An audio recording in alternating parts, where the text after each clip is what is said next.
बांग्लादेश में छात्रों के प्रदर्शन ने पहले हिंसक रूप लिया और बाद तख्ता पलट तक पहुंच गई। फिर स्थिति इतनी खराब हो गई कि शेख हसीना को प्रधानमंत्री पद से इस्तीफा देना पड़ा और बांग्लादेश से बचकर निकलना पड़ा। अभी फिलहाल शेख हसीना भारत में है और बताया जा रहा है कि यहां से शेख हसीना लंदन या फिर फिनलैंड में शरण ले सकती है।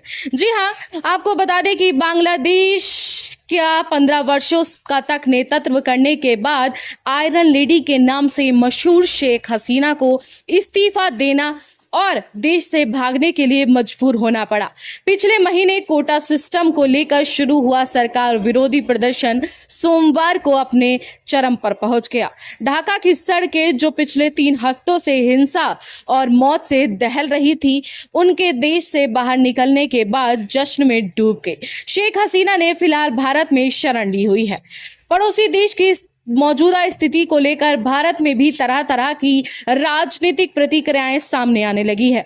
आपको बता दें, बांग्लादेश की आपदा में विपक्षी दलों के नेताओं को मौजूदा केंद्र सरकार को नसीहत का अवसर दिख रहा है।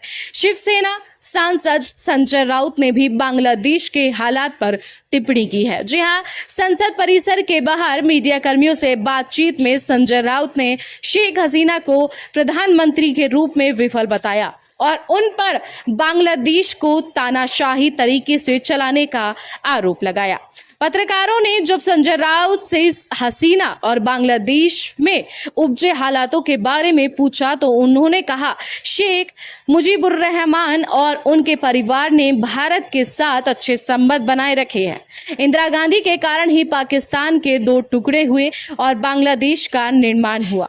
शेख मुजीबुर रहमान की हत्या कर दी गई, लेकिन शेख हसीना के बारे में इतना तो कहा ही जा सकता है कि उन्होंने लोकतंत्र की आड़ में तानाशाही चलाई।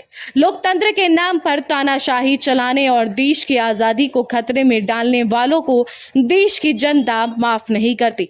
बांग्लादेश में जो कुछ हुआ उससे हमारे देश के नेताओं को सबक लेनी चाहिए।